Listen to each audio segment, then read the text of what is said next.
கவர்னருக்கும் ஸ்டாலினுக்கும் மோதல். ஸ்டாலின் என்ன பண்ணிட்டாரு, சுப்ரீம் கோர்ட் ஒரு தீர்ப்பை கொடுத்தோன்னே உடனே எல்லோரும் என்ன பண்ணுவாங்க தெரியுமா, ஒரு தீர்ப்பு வந்துட்டால் அதுக்கு அப்பீல் எவ்வளோ நாள்னு கணக்கு இருக்குது. 90 நாள் அப்பீல் கணக்குனா 90 நாள் வரை எதுவும் பண்ண மாட்டாங்க. ஏன்னா ஒரு அப்பீலுக்கு போகலாம்ல.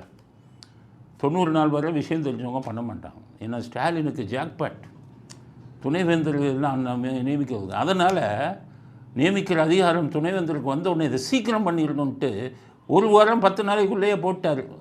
துணைவேந்தர்கள் மீட்டிங்கை போட்டார்.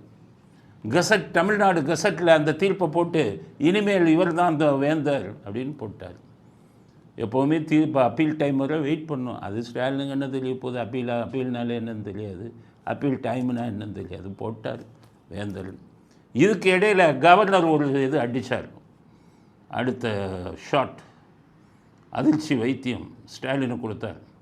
என்னென்னா, ஊட்டியில் அதே துணைவேந்தர்கள் கூட்டத்தை கவர்னர் கூட்டுறார்.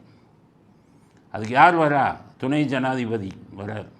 எந்த துணை ஜனாதிபதி யார், இந்த தீர்ப்பை விமர்சித்தார்ல, என்னையா நீங்கள் பார்லிமெண்ட்டு வேலையை நீங்களே பார்க்க ஆரம்பிச்சிட்டிங்களான்னு அடி கொடுத்தார்ல உச்சநீதிமன்றத்துக்கு, அந்த வைஸ் பிரசிடெண்ட்டு தலைமை தாங்க வரார். அதனால் கூட்டத்தை நடத்துகிறார் ஆளுநர். மோதல் ஆரம்பிச்சிருச்சு. கவர்னர் மாளிகையிலேருந்து ஒரு அறிக்கை விட்டாங்க. என்ன அறிக்கை, வேந்தர் கவர்னர் தான், வேணும்னா துணைவேந்தரை இவங்க போட்டுக்கலாம் அப்படின்னு அவங்க ஒரு ஆர்டர் போட்டிருக்காங்க. அந்த ஆர்டரே தப்பு என்னை பொறுத்தவரை. அதை எப்படி துணைவேந்தர் இவங்க போடலாம்? அங்கே தானப்பா கொள்ளையே நடக்குது. போகிறவன் வரவன் கட்சிக்காரன், மாவட்ட செயலாளர் மகன் மருமகன் எல்லாத்தையும் ஆக்கி விட்டுருவாங்களே. ஒவ்வொருத்தனும் கொள்ளையடிக்க ஆரம்பிச்சிருவானே. கல்வியின் தரம் கெட்டு போயிருமே. இது தானே எங்களுடைய எதிர்ப்பு. கவர்னர் வந்துக்கிட்டு துணைவேந்தர் இது பண்ணலான்னு சொல்லிட்டாருன்னா அதுவே தவறுங்கிறது தான் என்னுடைய இது. ஏன்னு கேட்டிங்கன்னா, இந்த தீர்ப்பே செல்லாதுங்கிறது தான் எங்களுடைய வாதம்.